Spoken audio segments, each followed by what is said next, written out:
On November 22nd, 1987, someone hijacked live television. Not a glitch, not a prank call, but a real broadcast intrusion. And nearly 40 years later, no one has ever claimed responsibility. Welcome to the Max Headroom Broadcast Intrusion.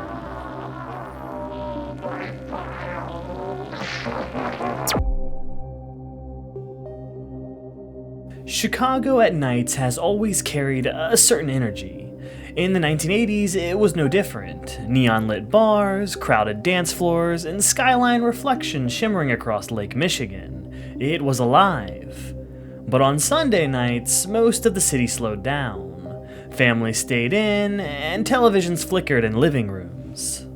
Around 9 p.m., many would tune in to WGN-TV, one of the largest independent stations in the country, broadcasting to tens of thousands across Chicago, part of the third largest media market in the United States. It was an ordinary night, until the signal changed. The sports segment was already in progress, the anchor in mid-sentence, and then the picture stuttered. Not a dramatic cut, just a brief distortion, the kind most viewers might blame on their antenna at the time. And then, the feed was gone. In its place stood a figure. A man wearing a rubber Max Headroom mask equipped with sunglasses. Behind him was a poorly constructed metal backdrop, swaying slightly, trying to mimic the glossy digital background of the real character. Have you any idea how successful censorship is on TV? Don't know the answer? Successful, isn't it? The audio was warped, metallic, barely intelligible. The figure bobbed unnaturally, jerking in place, not speaking clearly, just distorted noise spilling into Chicago's living rooms. There was no warning, no caption, and no explanation. For roughly 30 seconds, tens of thousands of viewers watched this masked figure silently seize control of the broadcast. Engineers at the TV station scrambled to override the signal, and then just as suddenly as it began, the feed snapped back to normal. The anchor continued, as if nothing happened. However, what most viewers didn't realize at the time, how could they? This wasn't the end. And this is where our bad ending begins. 2 hours later, it happened again. This time during an episode of Doctor Who on WTTW. The signal cut more violently than before, the distortion sharper, and the masked figure returned. Only now, the audio worked. The same rubber mask, and the same metal backdrop. But this time, the voice came through. High-pitched, mocking, erratic. He called the station engineer nerds, quoted old commercials, hummed a few theme songs, and even laughed. The performance wasn't polished. It wasn't even coherent. It felt improvised. Like someone who had planned the intrusion carefully, but not the message. At some point, the masked figure brandished a rubber object. Another person briefly entered the frame, and then, in what might be the strangest moment of the entire broadcast, the figure bent forward while someone off-camera spanked him with a fly swatter. Now, this wasn't frightening in the traditional sense. It was surreal, juvenile, deeply uncomfortable, like stumbling into something private that was never meant for public airwaves. For nearly 90 seconds, Chicago watched a masked stranger hijack their television, not with a manifesto, not with a real threat, but with nonsense. Then, just as before, the signal returned, and so did Doctor Who. Zero explanation, zero apology, just a normal quirky Sunday night. However, if the station wasn't going to acknowledge it, the viewers sure would. Phone lines at both stations began lighting up. Confused callers asked if it had been a skit, a commercial, or a technical malfunction. It, however, was none of those. The station did confirm what happened was unauthorized. Someone had overridden their signal. The local news covered it the next day, and clips circulated on VHS recordings. The footage spread through word of mouth long before the internet could amplify it. And then came the federal attention. The incidents are now under investigation by the FCC and the FBI. But the odds, I'd say, if a guy continues to involve himself, either sporadically or continuously, it's very great that we will determine who it is. All early evidence points to someone with a broadcasting background. When the FCC opened an investigation, the seriousness of the situation became clear. Because interrupting a live television broadcast in 1987 wasn't a prank. It was a federal crime. Not a small one either. The maximum penalty at the time included heavy fines, confiscation of all equipment, and up to a year or more in prison. But what unsettled investigators most wasn't what aired, it was how it aired. To understand why this matters, you have to understand something simple.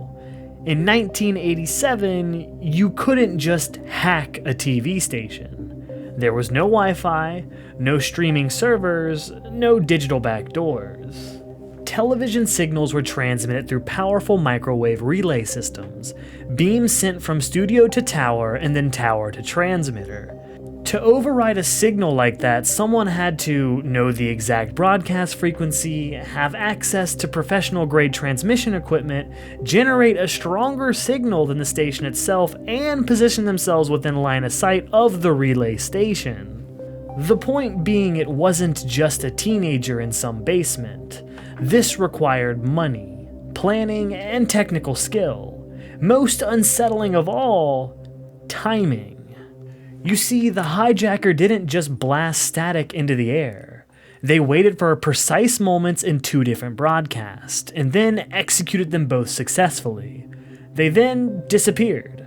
No manifesto, no ransom demanded, and no follow-up messages. Just in it for the love of the game. In the years that followed, theories began to circulate.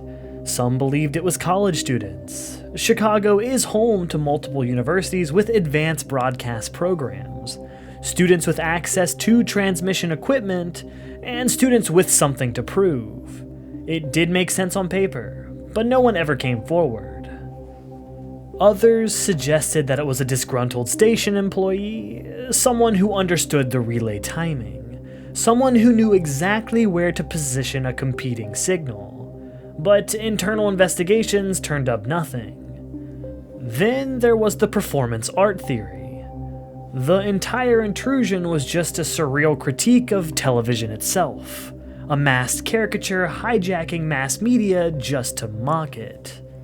But if it was art that risked federal prison time. And no one ever claimed authorship. That's what makes this case so different from most broadcast pranks. Usually, someone eventually wants credit. In this case, nothing. The FCC investigated and the case was eventually referred over to federal review, but no arrests were made. No equipment was recovered, and no suspects were named publicly.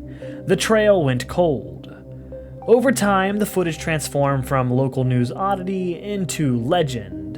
VHS copies spread, and clips were digitalized.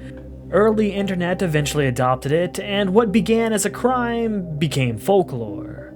But here's the most uncomfortable part. It wasn't an urban legend, it wasn't a creepypasta, it happened on live television, and the people responsible are still out there. As for my thoughts, over the years the Max Headroom Intrusion has been dissected frame by frame. People have enhanced the audios, analyzed the shadows, and mapped all possible transmission points across Chicago. And still, nothing. No confession, no leak, no documentary reveal, just 90 seconds of chaos frozen in time. What makes this incident linger isn't that it was terrifying. It wasn't. It was strange, awkward, and almost comedic, but beneath the absurdity was something far more unsettling, and that's control. For a brief moment in 1987, someone proved that the airwaves weren't untouchable, that a private signal could become public, that authority could be interrupted, and that millions of dollars of infrastructure could be overwritten by someone with the right knowledge and the right timing. Most internet mysteries live online, but this one didn't. It broke into reality, and then it vanished. Sometimes the most unsettling part of a mystery isn't what happened, it's how it happened. If you enjoyed this video, I hope you could leave a like and maybe subscribe for the next one. Also, if you have anything you want me to dig up, feel free to leave a comment and I'll add it to the series. In other news, I did make a community on Reddit under r/404 archive where you can share your ideas. I am new to Reddit communities admittedly, and I will be looking for moderators soon, so please stay tuned. Until the next broadcast, I wish you a good ending.